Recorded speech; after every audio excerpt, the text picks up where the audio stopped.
أعوذ بالله السميع العليم من الشيطان الرجيم. بسم الله الرحمن الرحيم.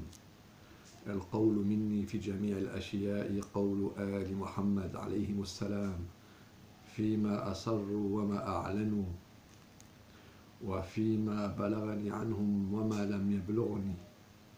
الحمد لله رب العالمين، وأفضل الصلاة وأزكى السلام على المبعوث رحمة للخلائق أجمعين، سيدنا المصطفى أبي القاسم محمد، وعلى أهل بيته الطيبين الطاهرين الذين ذهب الله عنهم الرجس وطهرهم تطهيرا، ثم اللعن الدائم على أعدائهم ومخالفيهم ومنكري فضائلهم ومناقبهم أجمعين من الآن إلى قيام يوم الدين، آمين.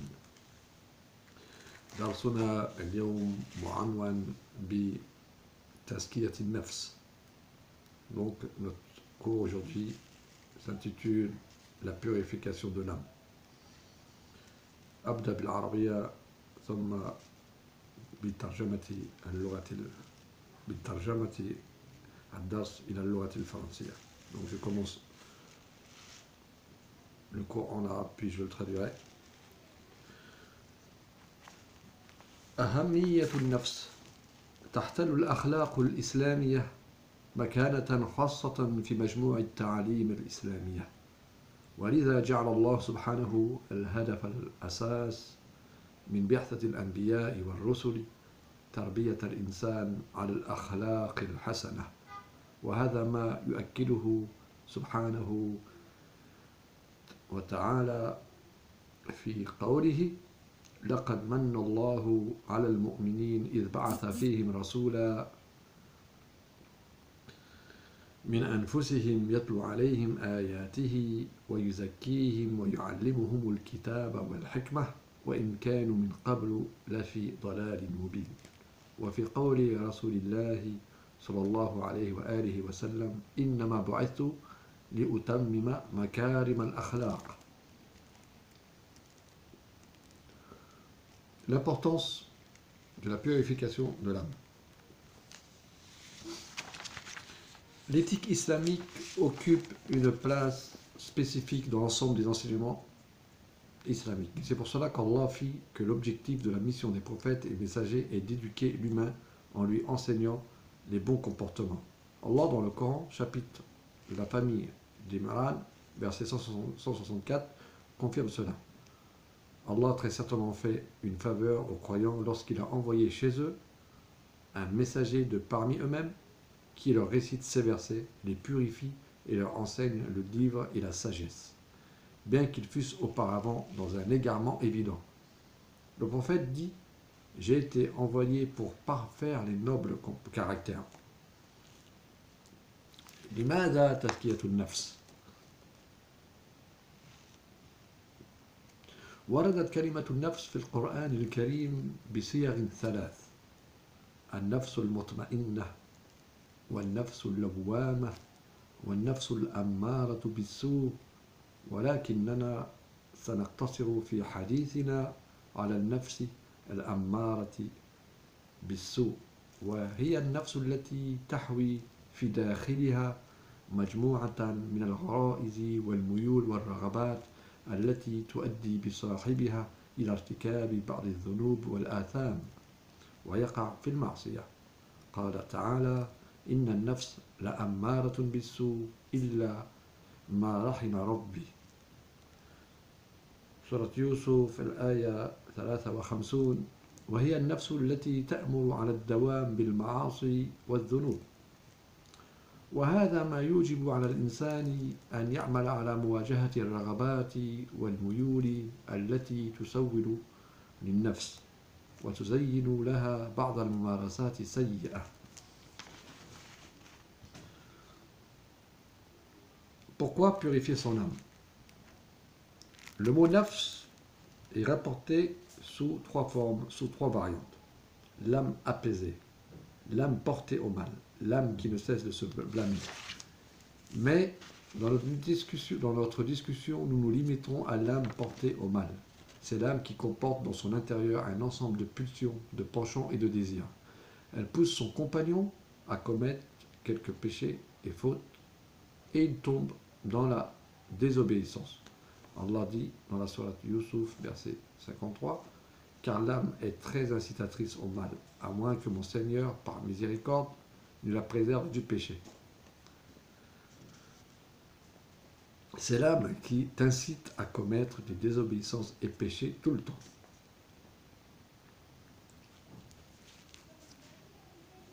L'homme devrait œuvrer pour s'opposer à ses désirs et penchants qui lui suggèrent et lui embellissent certaines mauvaises pratiques.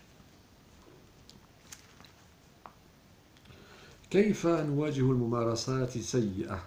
إن مواجهة الممارسات السيئة تتطلب اتباع خطوات محددة من الإنسان تجعل من الإنسان شخصا قادرا على التحكم بالميول والرغبات.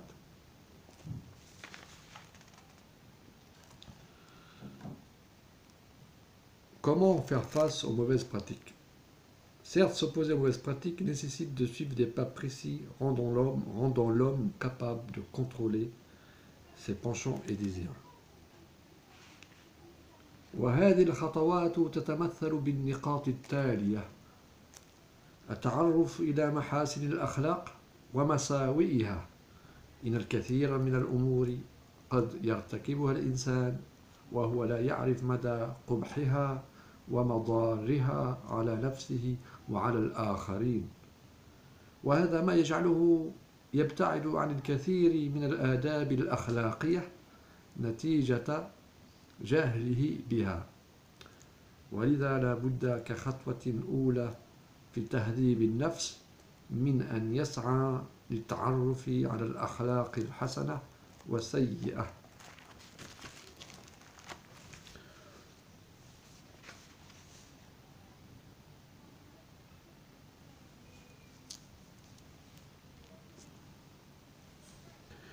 Ces pas sont représentés dans les points suivants. Prendre connaissance des bons comportements et mauvais comportements. Quand on parle des mauvais comportements, on parle des défauts et des vices.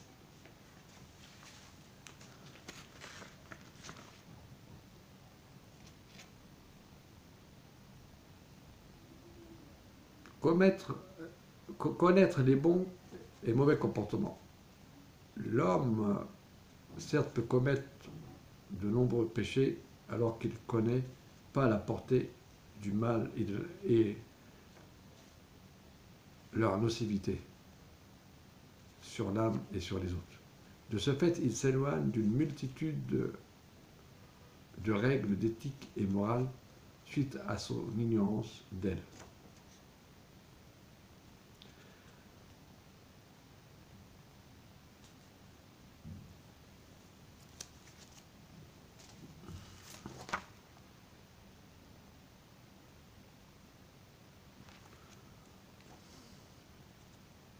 À ce dessein, il doit, comme premier pas pour épurer son âme et la débarrasser des mauvais comportements, s'efforcer de connaître les bons et mauvais comportements. ثانيا التحصن بالتقوى. إن تقوى الله أي الشعور بالخوف من الله عند الإقدام على أي عمل، وهو الذي يمنع الإنسان من الوقوع في المعصية ويجعله في موقع حصين. وهذا الشعور بالخوف من الله على الدوام لا يتحقق إلا بعد تزكية الإنسان لنفسه والاهتمام بذكر الله دائما. قال تعالى: والنفس وما سواها فألهمها فجورها وتقواها قد أفلح من زكاها وقد خاب من دساها.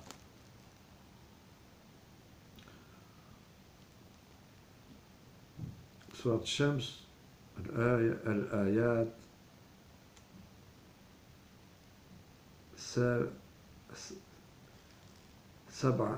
و8 و9 و10. Deuxièmement, donc, fortifier se fortifier par le taqwa, c'est-à-dire de ressentir la crainte d'Allah. Lorsqu'il s'apprête à accomplir un acte, la crainte d'Allah l'empêchera de tomber dans la désobéissance et le placera dans une position invulnérable et forte.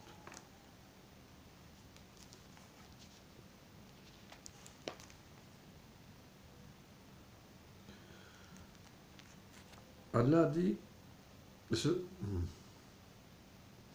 sentiment de crainte d'Allah en permanence n'aboutira qu'après que l'homme ait purifié son âme et ait toujours donné un intérêt au appel d'Allah, dhikrullah. Allah dit dans la sourate Le Soleil, et par l'âme et par celui qui l'embellit, il a fait parvenir dans l'âme la perversion et la piété. Aura réussi celui qui l'a aura réussi qui l'aura purifié, sera déçu celui qui l'aura corrompu.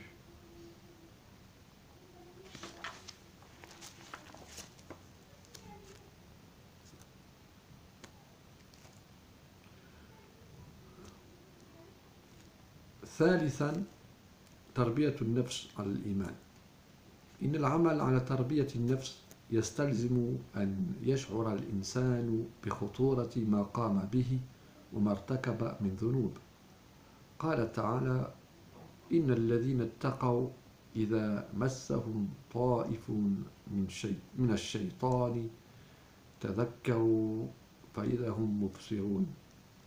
إن من أعظم المخاطر التي يقع فيها الإنسان وتحل عليه الغضب الإلهي وتؤدي به إلى جهنم هو أن يرتكب المعاصي من دون أن يشعر بخطر ما قام من دون أن يشعر بخطر ما فعله أو أن يتجاهل ويتناسى ما وقع فيه تاركا لحبائل الشيطان ودسائسه التكفل بمنعه من العودة إلى الله.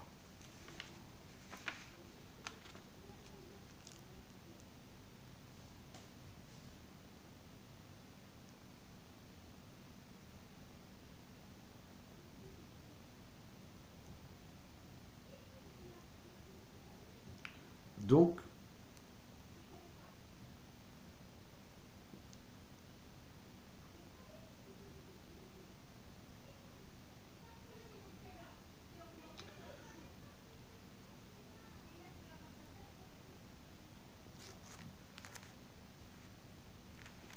troisièmement, éduquer l'âme sur la foi, la lui enseigner.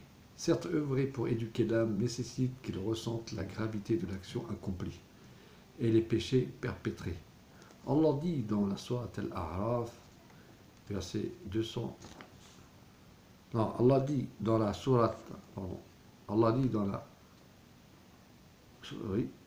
la sourate Al-A'raf, verset 201, ceux qui pratiquent la piété lorsqu'une suggestion du diable les touche se rappellent du châtiment d'Allah et les voilà devenus clairvoyants. Ceux qui pratiquent la piété lorsqu'une suggestion du diable les touche se rappellent du châtiment d'Allah et les voilà devenus clairvoyants. Parmi les dangers dans lesquels l'homme tombe et lui font encourir la colère divine et le mène à l'enfer, est qu'il commette des désobéissances sans ressentir la gravité de ce qu'il a fait ou qu'il feine d'ignorer ou d'oublier ce dans quoi il est tombé, laissant les pièges et complots de Satan se charger de l'empêcher de revenir vers Allah. استنتاج: تتوقف تزكية النفس على التعرف على محاسن الأخلاق ومساوئها وتقوية ملكة التقوى تربية النفس على الإيمان. Conclusion: la purification de l'âme dépend de la connaissance des bons et mauvais comportements, de la consolidation de la faculté et de la disposition à craindre Allah et à éduquer l'âme sur la foi. بارك الله لكم.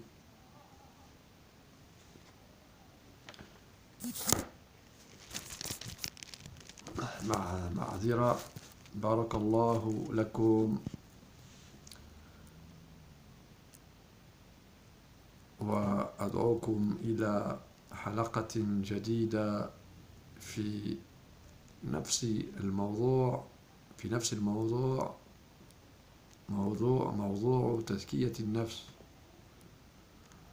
والأخلاق. السلام عليكم ورحمة الله وبركاته.